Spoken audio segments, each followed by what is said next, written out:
The day is finally here. I am very happy to review Björk's ninth studio album, Utopia, which just came out today as I'm filming this review. This is the quickest I've ever gotten to reviewing an album right after it came out. I hope I do it justice. I've only actually listened to it one way through, like fully, and then I've heard songs, bits and pieces, and as I go through this review, I'm going to be re-listening to songs and getting my opinion on them. There's obviously all this backstory about songs on these records that come out like way after this album's released. Then you can like learn about more of the stories that go into it. This is more of an initial reaction, an initial thought. I mean, I had heard a few of these songs before the album came out because I did listen to a few leaked songs. I felt really bad about it, but I just wanted something to tide me over till last night when I could hear the whole thing. I also am going to be really careful to say Björk, not Bjork, because I've been saying that in all my Björk reviews so far, and it's not the official Icelandic pronunciation, so I want to try as a real Björk fan to pronounce it more like Björk. If I may slip up though, don't hold me to it. So we have Utopia. This album has been, of course, this big manifesto project for Björk. I've seen lots of interviews where, again, it's not necessarily just depicting Utopia as a place of complete bliss and, complete paradise. It's also a place of a state of mind where you can better deal with the luggage and the baggage of your past. Volnicura, which was her last album, was so dark and it was so much about heartbreak and sorrow. She felt so depressed constantly performing these songs that she kind of turned to her team and said, you know what, I want to have fun next time around, and a little bit more of a lighter, airier presence on stage instead of feeling so weighted down. And that was something I was so excited to hear about. I mean, I remember hearing you interview like over a year ago that Björk was working on her Paradise record, and that got me super excited because to me, Vespertine so far has been her Paradise record, and that's my favorite album of hers. So I really, hearing about Utopia, I just got this image in my head of this being not just like Vespertine, because no two Björk albums are similar, but I figured it would have a lot of similarities that would just happen to be enough to make it an equal or a rival or possibly even a step above Vespertine. A tall order. That being said, I do have to remind myself, I remember when I listened to Volnicura for the first time, I was left with a little bit of a sense of disappointment because it wasn't quite what I was expecting, especially in the latter half of the record because of the experimentation.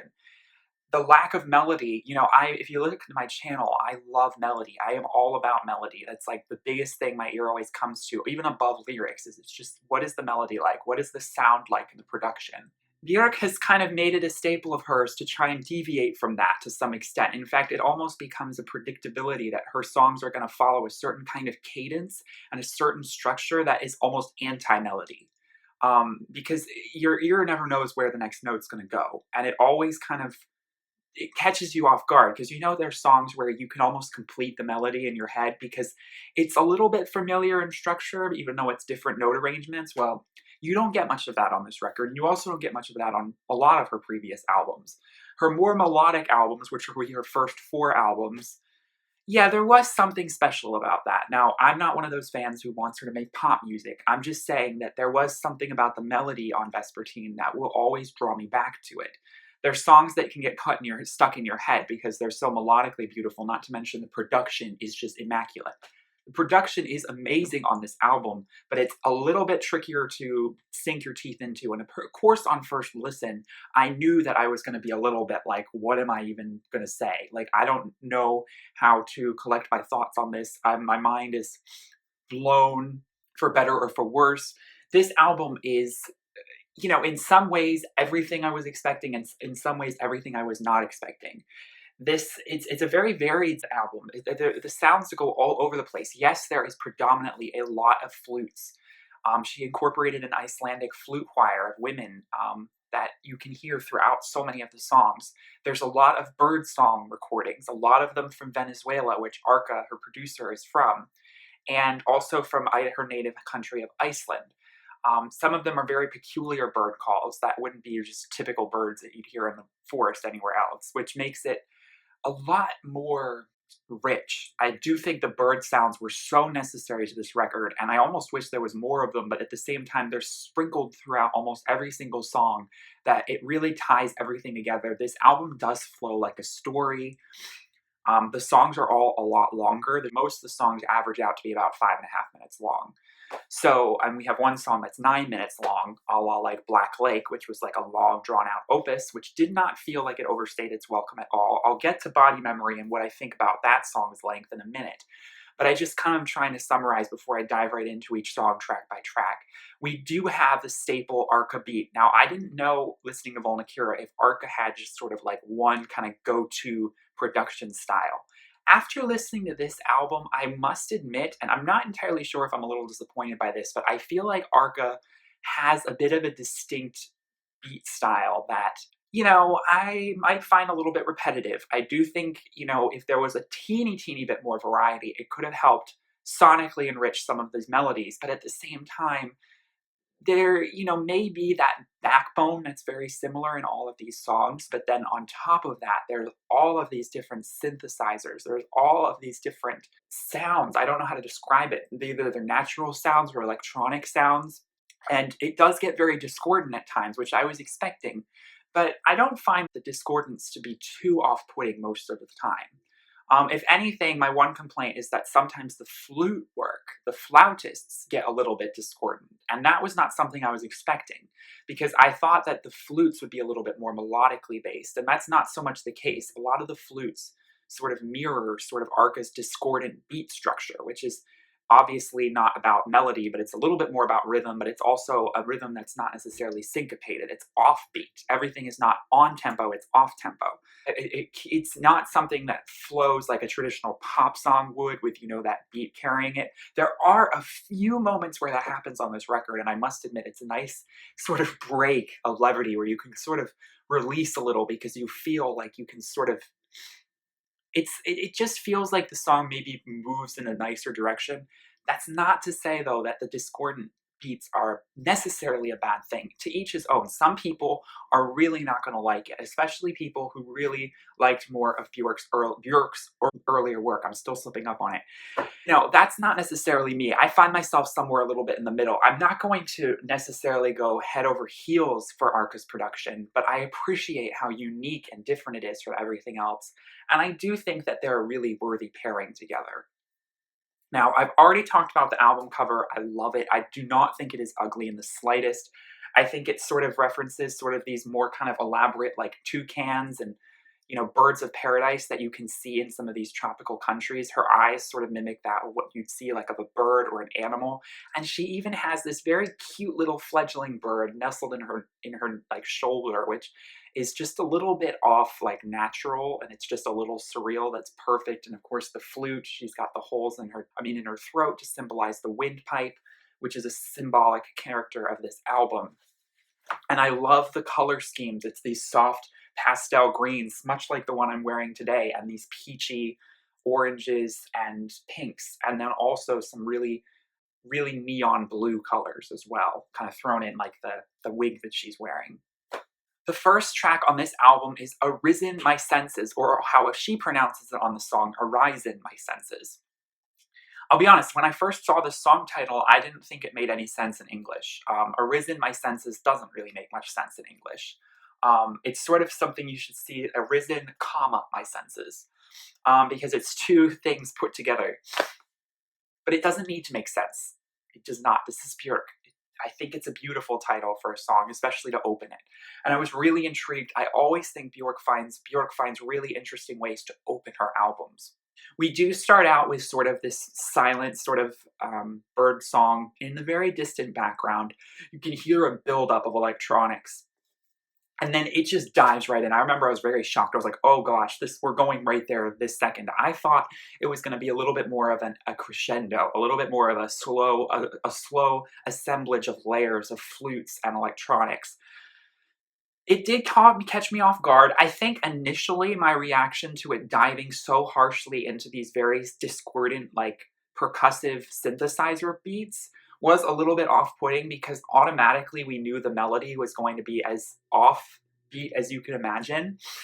She is sort of soaring much higher above all of this production that's very kind of, I don't want to use the word chaotic, but when I do say chaotic, I say it in a good way. Although sometimes it does get a little bit all over the place. And I mean, I agree that I admit that that's sort of what Björk is going for. And I think she does a very good job of that. Arca does a very good job with that. Her voice does soar high, high, high above. And you can tell that she is sort of using this as like a cathartic release of, I see it as a little bit like kind of sensual because she's talking about senses. She's talking about awakening her senses. Just that kiss was all there is. Every cell in my body lined up to you, legs a little open. Once again, awaken my senses, head topless, arisen my senses. Weaving a mixtape with every crossfade, to him a he, with risen my senses with every song.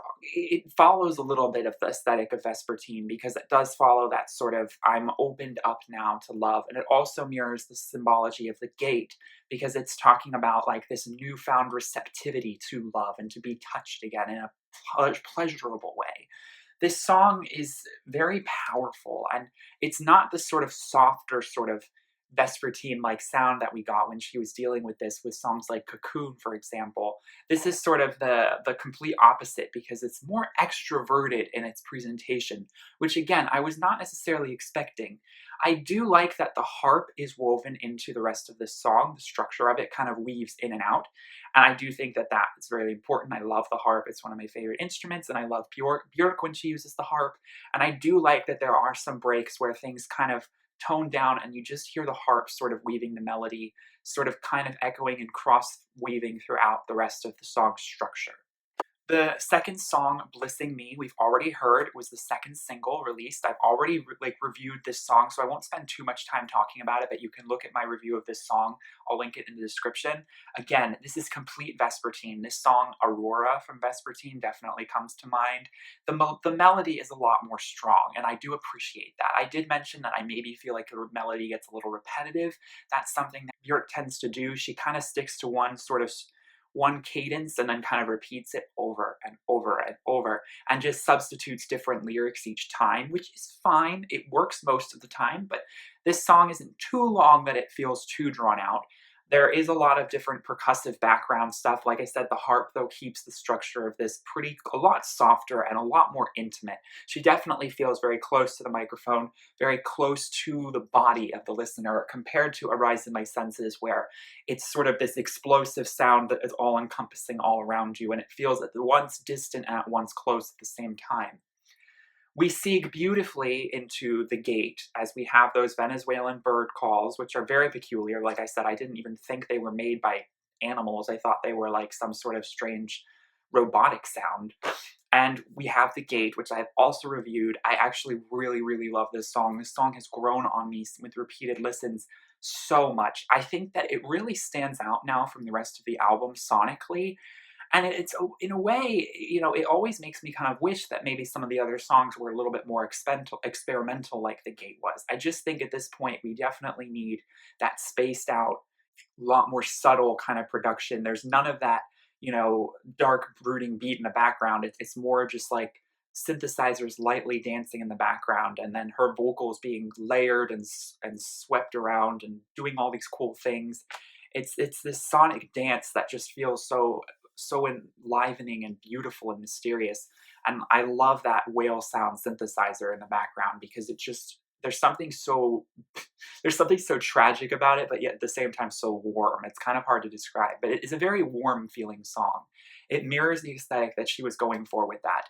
And I do think the uses of silence are so important in this song, and it's something that I wish maybe the rest of the album could have possibly utilized just a little bit more, but it's fine. I think each song is unique, and this song definitely stands out.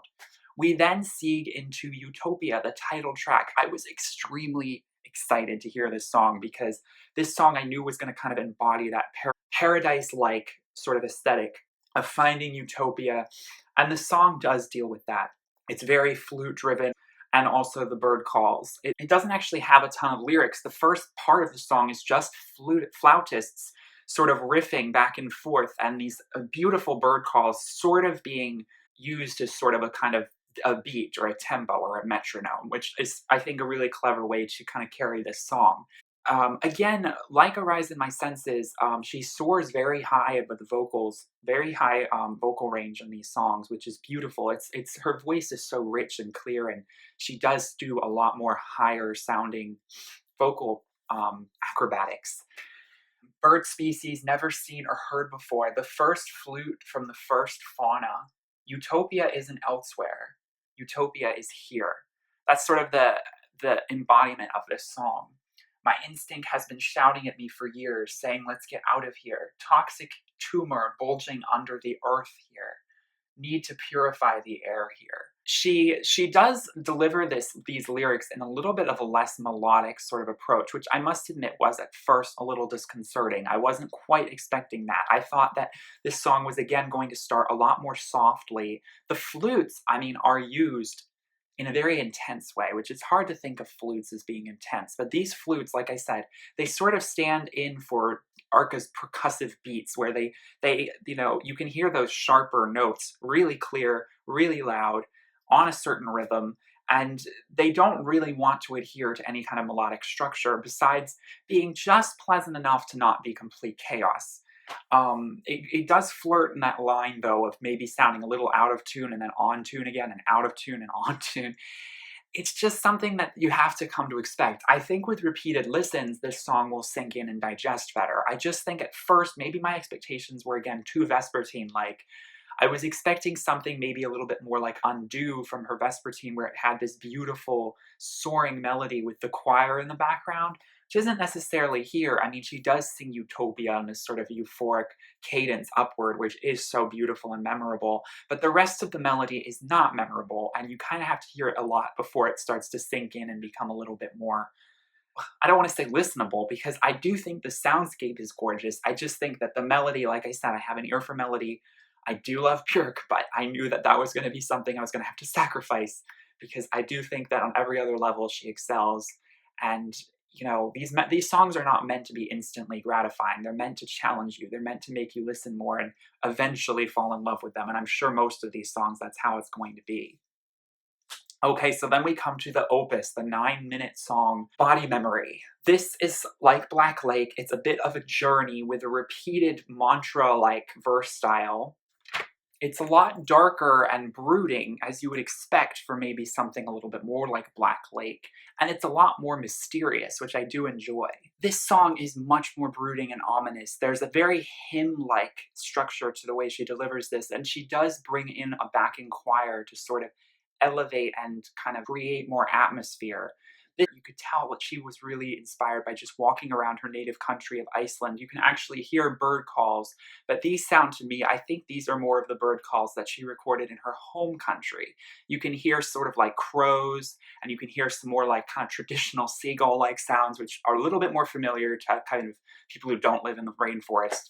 She has a really great kind of intro where she sort of is describing the landscape, but she's using it and like kind of metaphorically hinting at her own body. First snow of winter, I'm walking hills and valleys, adore this mystical fog. But then she says, this fucking mist. It's like, oh, this mist is everywhere. I wish it would clear out. Which, if you've been to Iceland, yeah, it's very gray and misty a lot of the time. These cliffs are just showing off. I mine my home mountains. The moss that I've made of, I redeem myself. I've been wrestling with my fate. Do I accept this ending? Will I accept my death or struggle claustrophobic? This is a very existential song where she's ruminating about these kind of deep existential personal battles that she's been dealing with.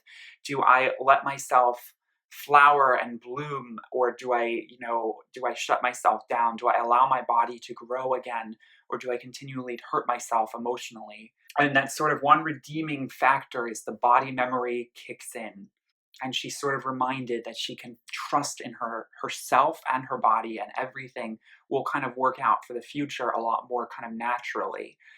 The way that the eeriness sort of builds and then kind of decreases, the sounds kind of vary, so you're going from like area to area, and the sounds just become a lot more sort of enigmatic and mysterious. It's a very ominous and dire song. We then lead into a beautifully kind of sparser song, Features Creatures.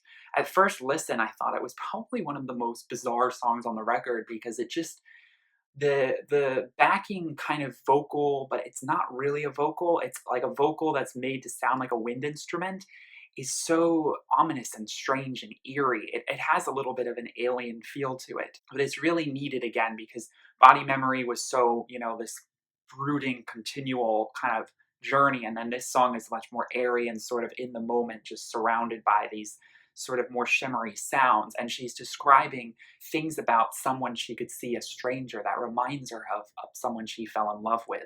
So this is where her talking about this being her Tinder album really becomes apparent, because she's describing features creatures, which I think is such an interesting title.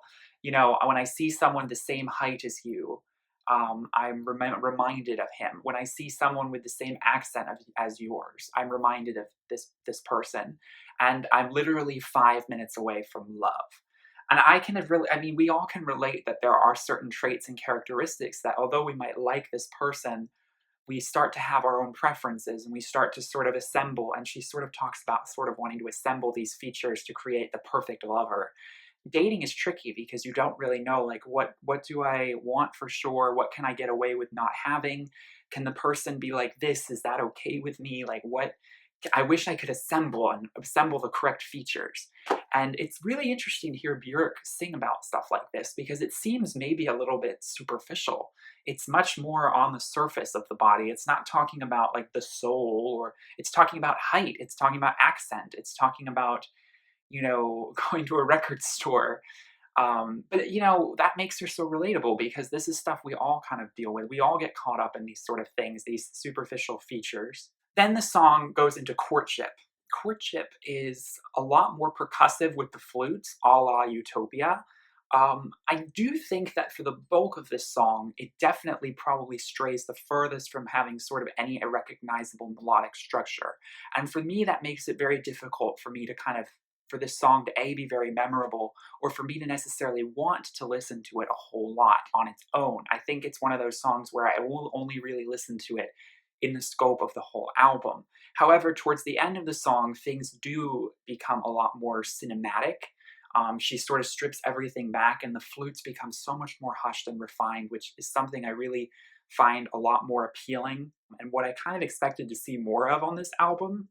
And then again, we have the bird calls, and the bird calls actually kind of take complete control, like take center stage for just a little bit before the flutes start to amp up again. And I think that sort of cinematic interlude between this song and the next was so needed. I am so glad it is there because otherwise, I feel like courtship wouldn't have been so redeemable. He turned me down, I then downturned another, who then downturned her.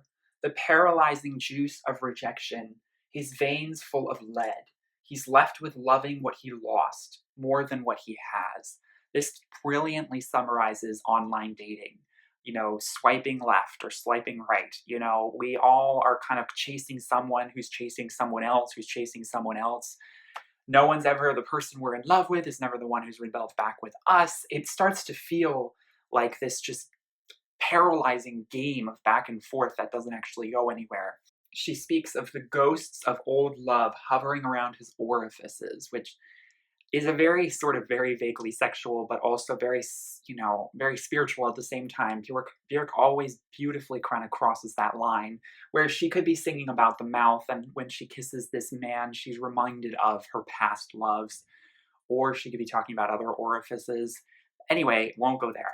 But it sort of becomes this sort of more choral kind of mounting layered vocal thing where she starts to sing that. It reminds me a lot of Biophilia, when she kind of seeks back into that cinematic flute sort of area that I was just talking about.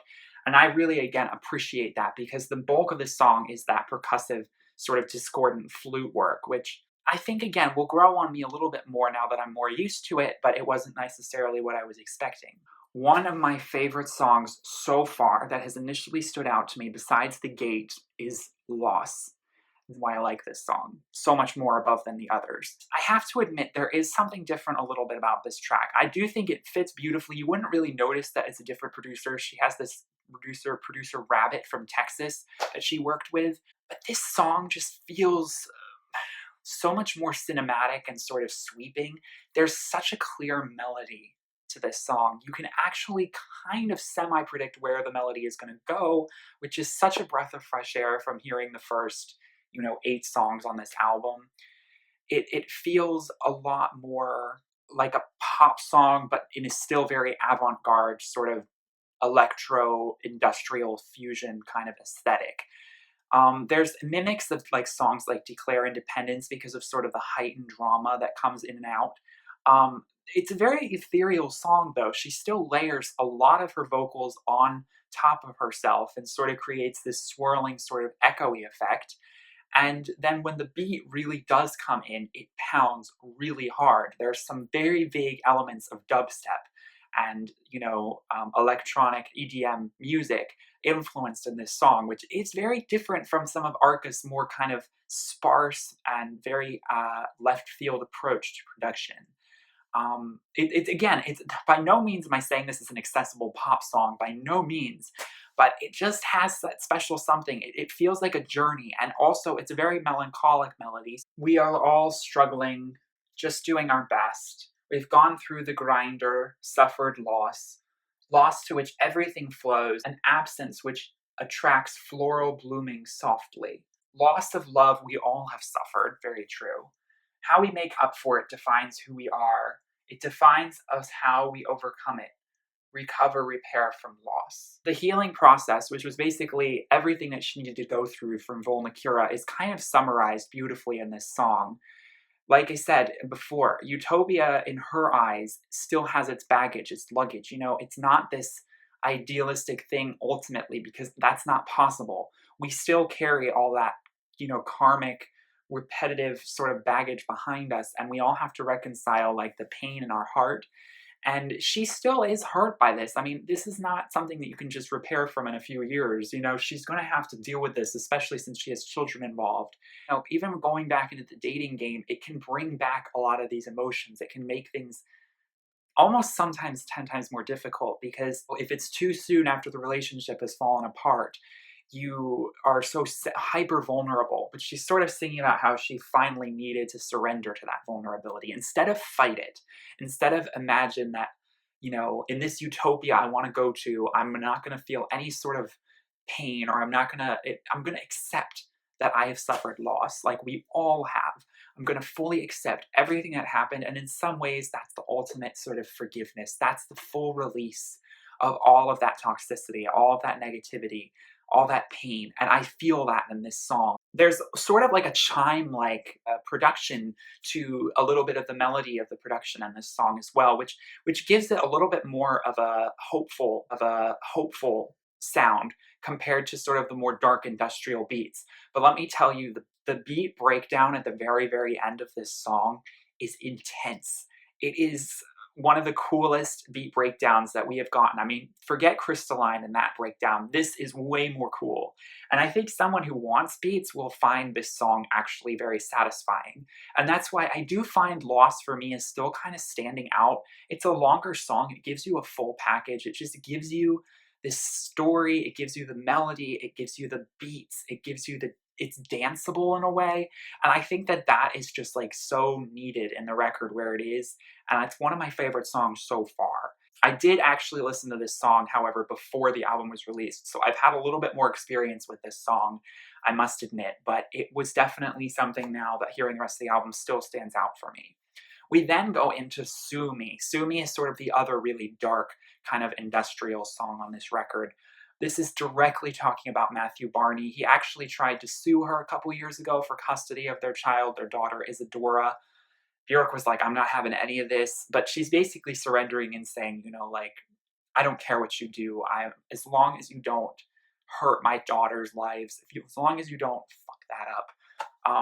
There's a very sort of strong anti-men message to this that I can see where she's coming from. I definitely wouldn't blame her for wanting to sort of take this into a broader sort of feminist approach. At first it starts very personal, and then it turns into like, let's end this patriarchal thing where his father taught this to his father and then his father, and let's break the cycle and not have this affect my daughter and her daughter and her daughter. This has it's almost like new metal, like it's like heavy metal industrial EDM music.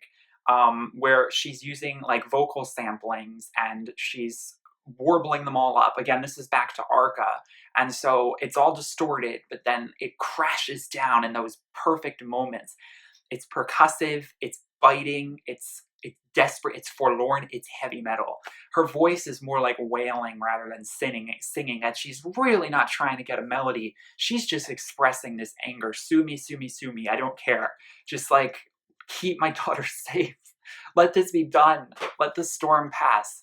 And that's what this song is, and it's a frenzy, and I love it. It's dark, it's moody, it's full of bombast. But after the storm must come the clearer day, and that is tabula rasa. Tabula rasa employs the flutes as sort of just this one riff that sort of repeats itself in the background that she sort of sings against, which I don't find nearly as grating as some of the other, flute acrobatics that are done in some parts. And she's basically singing about the resolution of all of this, that how the children need to come out of this strong, how all of the craziness that's happened, it's like she's singing to her daughter directly, you're going to have to deal with this shit soon enough, as she very cleverly and I think funnily states. But let's air all of this out. Let's put it all on the table. Clean slate, which is what tabula rasa means. No repeating the fuck ups of the fathers. So we're kind of going to, us women are going to stick to our own, and we're going to make sure that we're not treated like this ever again. And you can really sense the pain. Björk says, "I'm embarrassed to pass all of this on to you. I'm so sorry that you had to deal with this." I'm sure any parent who's gone through a divorce feels such guilt for their children, and they just want it to make sure that one thing that they really don't want is for this to screw up their children. Like they want their children to be happy. That's the ultimate thing. And Björk is so caring and so nurturing, and you get that sense from the song and this melody. There's a depressive state to it, but there's also this sense of like, I'm so done, I'm ready to be lighter, I'm ready to overcome all of this. Claim Staker is a shorter song with a very interesting, very computer generated electronic, underbelly, which I found very different and off guard from what we've seen or heard so far from Björk on a lot of her work.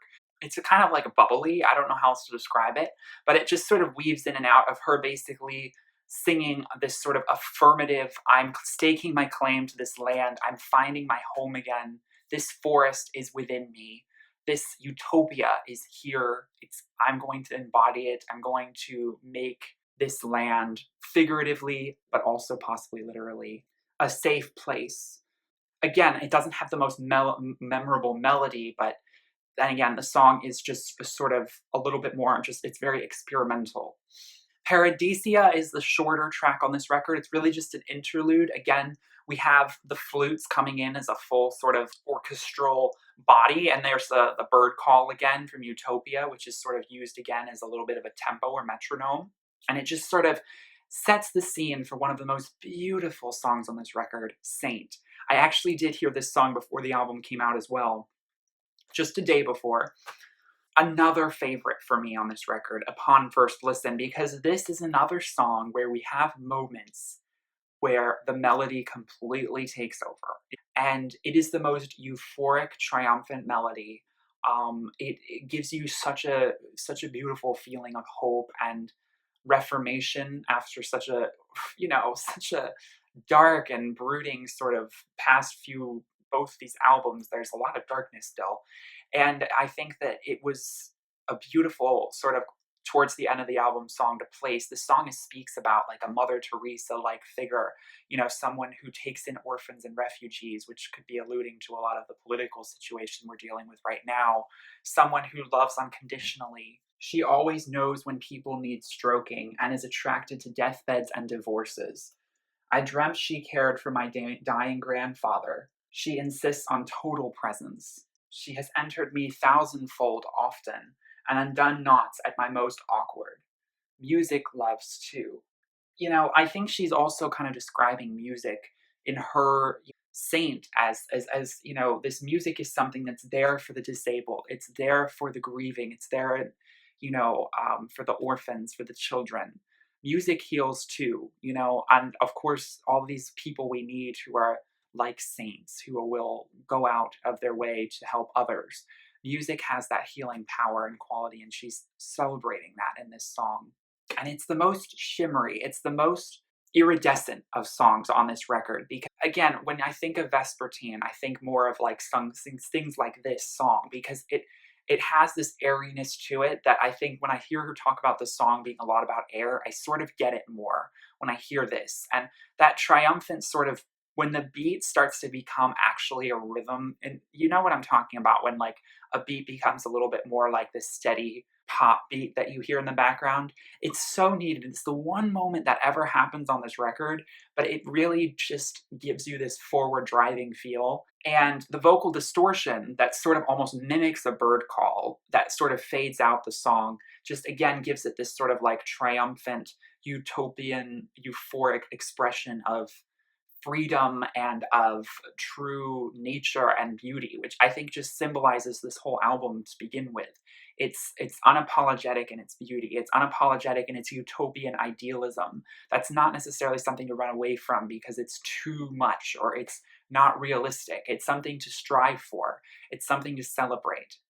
Future Forever is the closing song. I was always, as I said, interested to hear how she opened her albums and also very interested to hear how she closes her albums because she tends to pick very iconic songs to put at the end of her records.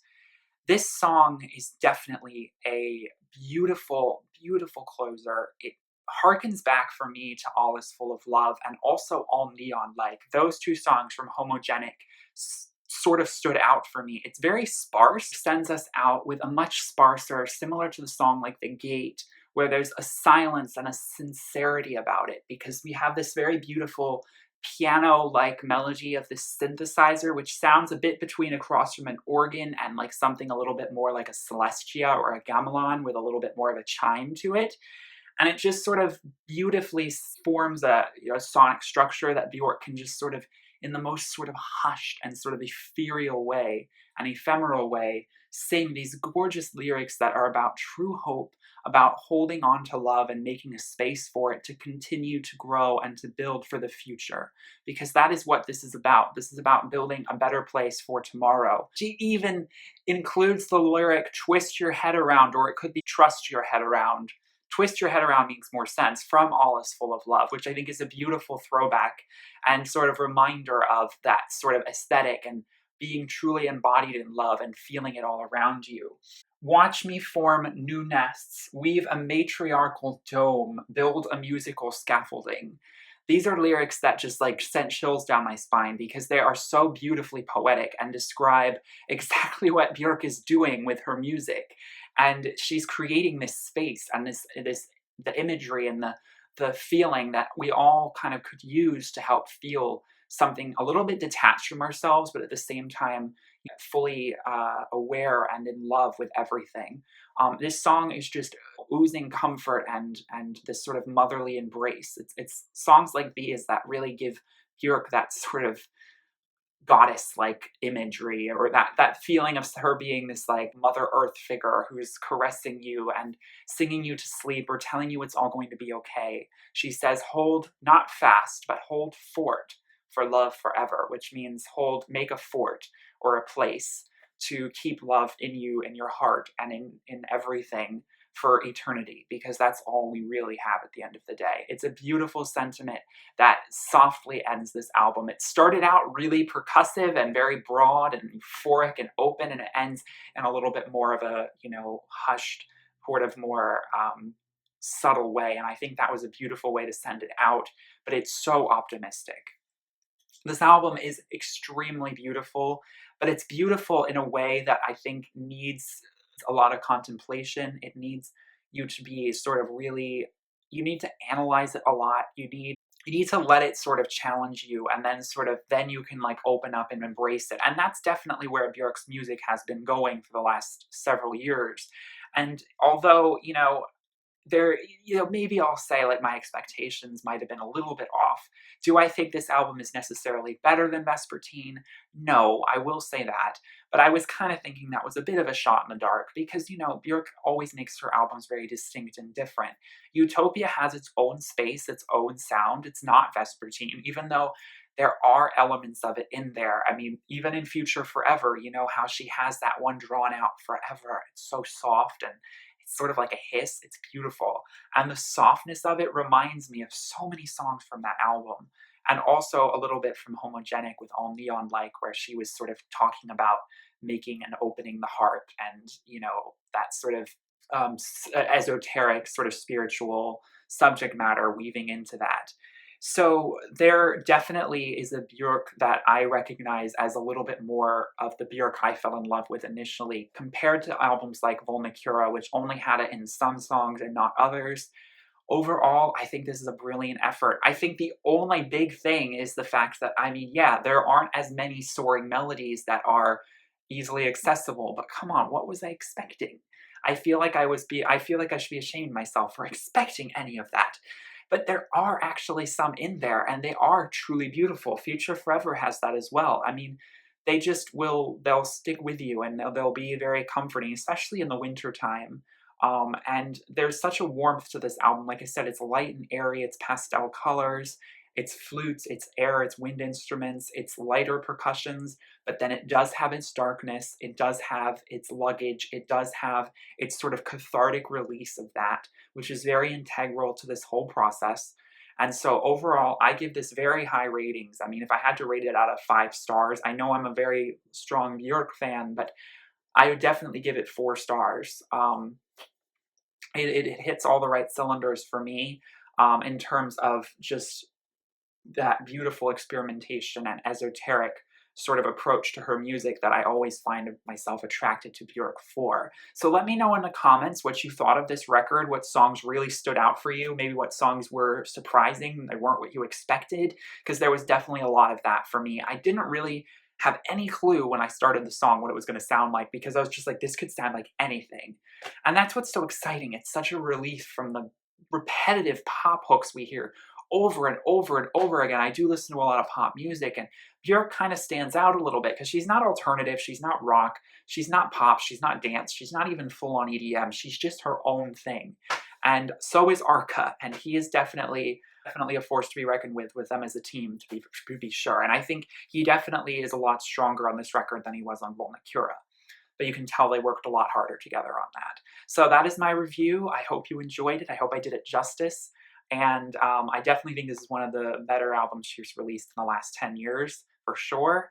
And I will continue to review the remaining Björk albums I have not reviewed yet, which is Biophilia, Post, and Debut. We'll be getting those out in the next few months. We'll finally kind of tie all those up. So thank you, Björk, for this amazing record. She just had her 52nd birthday this week, so it was definitely a very, I think, important thing for her to release. I know that she's very proud of this, and I really recommend anyone to listen to this who definitely is familiar with Björk, but also maybe a little bit unsure. Just give it a listen. You might find a few songs that'll really stand out for you. Here's to building a better utopia, because God knows in our political climate right now, oh my God, we need it more than ever. We need artists and music and movements like this to propel us forward, to keep humanity in a positive direction. Thanks for watching. Peace, love, and light. Bye.